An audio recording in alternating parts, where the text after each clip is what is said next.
Hi, my name is John Heskins. I'm the Fisheries and Marine Specialist at Lapis, an information services business of Spatial Vision. I have 20 plus years of experience in developing systems for the commercial fishery and aquaculture industries on the east coast of Australia. As a result of those 20 years, I've met many different people in the industry: fishers, fishery managers, compliance officers, stakeholder representatives, and they've provided me with an amazing overview of what happens in the industry and the different perspectives that people have and what are valued. And because of that, I have actually developed an incredible passion for this industry. I think everyone that's involved in the industry believes in it and loves it, despite the underlying conflicts that exist between these various stakeholders. I think the key thing, though, is that we're fairly fragmented in terms of our information provision and capture, and we can take significant steps in improving our industry by streamlining some of those things and developing consistent approaches. So today, that's what I want to be talking to you about. I'm going to be talking to you about the benefits that we can gain, the risks that we might be able to mitigate, and hopefully some points as to how we can actually progress this as a direction we take as an industry in terms of our information management. Rising domestic and global challenges are placing greater strain on our ability to sustain this industry and those who it supports. All of these risks are interrelated, and there's no one solution that's going to deal with it, but an improved information base will help us understand and deal with or mitigate some of these risks that we might be facing. Digital transformation can help us address some of these issues by standardizing data acquisition and transmittal processes, connecting our remote workforces through mobility solutions, and streamlining processes through custom workflows and connecting disparate systems for a more integrated experience. And if applied across the industry, these risks can be mitigated and broader opportunities can be potentially unlocked, such as developing our supply chain tracing capability across the inshore fisheries sector, which is the focus of my experience. Developing a single point of truth environment for improved stakeholder planning, risk management, and decision making. And potential to restructure our fishing activity to minimize our costs, doing things like demand-driven fishing activity via online customer order and sales systems. And I think importantly also to create new domestic markets for our product. So the ability to develop a single integrated supply chain environment won't be solved by any one fishing business, agency, or vendor. If we have a look at this diagram, you can see the complexity of the information ecosystem that a fisher faces. They have information coming in for their planning process from fishers, buyers, the marketplace, weather information from BOM, and suppliers and crew to deal with in order to get onto the water. They have administrative requirements to hold the right licenses, to hold the right quota entitlements. Once they get fishing, that's when the scientific data is captured, with your catch and effort information being taken on board using any number of devices, mobile apps, log sheets, paper-based log sheets, sensor equipment, data loggers, wet tags, etc. And then when finally they catch their fish and they land, they then have to dispose of their catch, and they have to inform their processor, their wholesaler, their retailer, their license holder. This all happens as part of a day-to-day business of a fisher. And there's a massive amount of information flowing backwards and forwards using many different information artifacts. They're using email, they're using phones, they're using IVR, they're using e-reporting systems. The landscape is complex and varied and very, very inconsistent.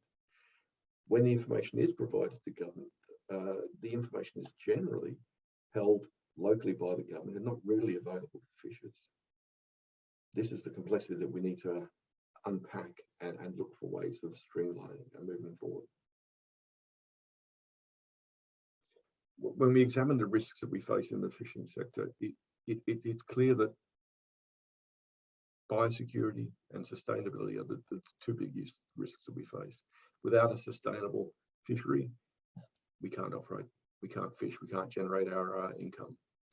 And if we can't manage our biosecurity events, then we face incredible risk in terms of shutting down entire fisheries unless we can actually show that we took the fish from a location where the biosecurity event was not happening.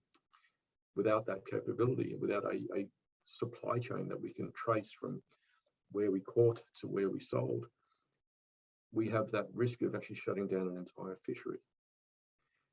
With market contraction, the risk there is already being felt with COVID, with our export bans. Well, how does an integrated information system help us there? Well, it's at the other end of the scale. It's where we can provide information to the public to change perception, to develop new markets for our product, to enable us to sell to supermarkets, because we have a clear supply chain that we can map out the fact that we are clean and green, and we provide tremendous product. Sustainability, we need to have a sustainable fishery, so that information provision helps us understand the health of our fishery, whether it be by private or government scientists. Both will be able to determine through the data that's captured and through these systems that the fishery itself remains healthy and sustainable. I think these are the key risks that we can mitigate through a more streamlined and consolidated and consistent data basis for the industry.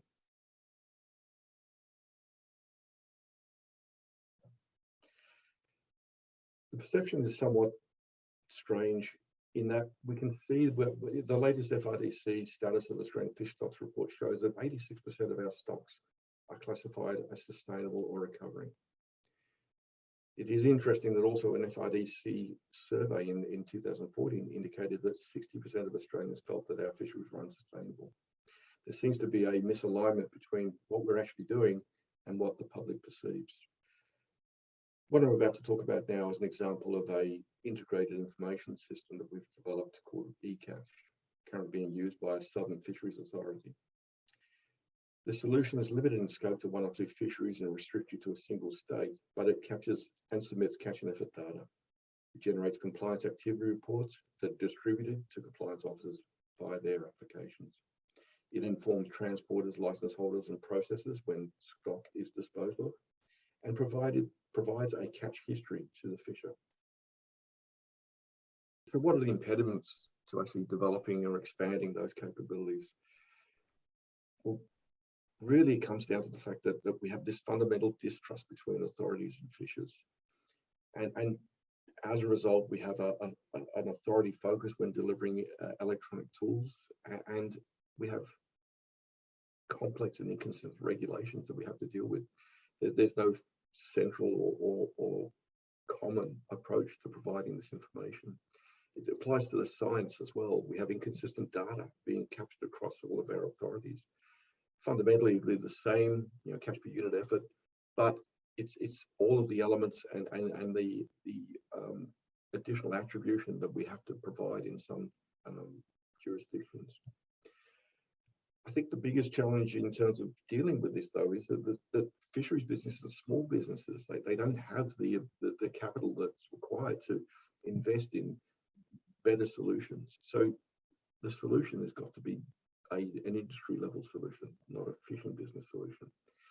And I keep banging on about this, but the public perception of the commercial fishing sector and what it does and what it provides is something we need to deal with. And I think we've seen through the recent spate of documentaries on commercial fishing practices that we need to put a different point of view out, and we have a good basis for doing so.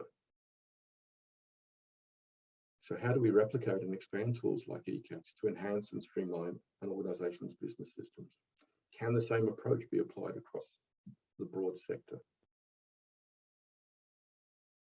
Well, there's a raft of things that we can do, but we need to do it as an industry. And I think we have to, first of all, start off by understanding where we stand in terms of our information systems and requirements. So let's look at surveys of the sector to work out where we stand. Let's see private and government stakeholders work together to try and simplify regulation and make it more consistent, align our data requirements. Now, that doesn't mean that we have to limit what's captured, but we might come up with a common set of data that meets the requirements, and we can use that to understand the fisheries as a whole. I think in order to develop our systems, we need to understand how we're going to get there, what we need to get to. So we need a roadmap as to how we're going to develop these more integrated information systems. And collaboration. You know, we need to collaborate between all of the stakeholders, especially our authorities and fishers, and look for opportunities to bring in academia, private and public sector organizations, solution providers. All of these people have the ability to develop new technologies and bring it to the table to improve practices. I think education and training to support our fisheries businesses is crucial. To bring new technology to the table people need to be able to use that technology. They need to understand how they can access the information. Education and training, a major push in that area. And again, I've said it many, many times before, but improving our public perception through an ongoing campaign to change consumer perception is how we're going to make fish and fish products more popular and consumable in our market. Thank you for watching my presentation. And if you wish to discuss any elements I've covered here, please attend the Q&A session that will follow, or contact me directly on the numbers below.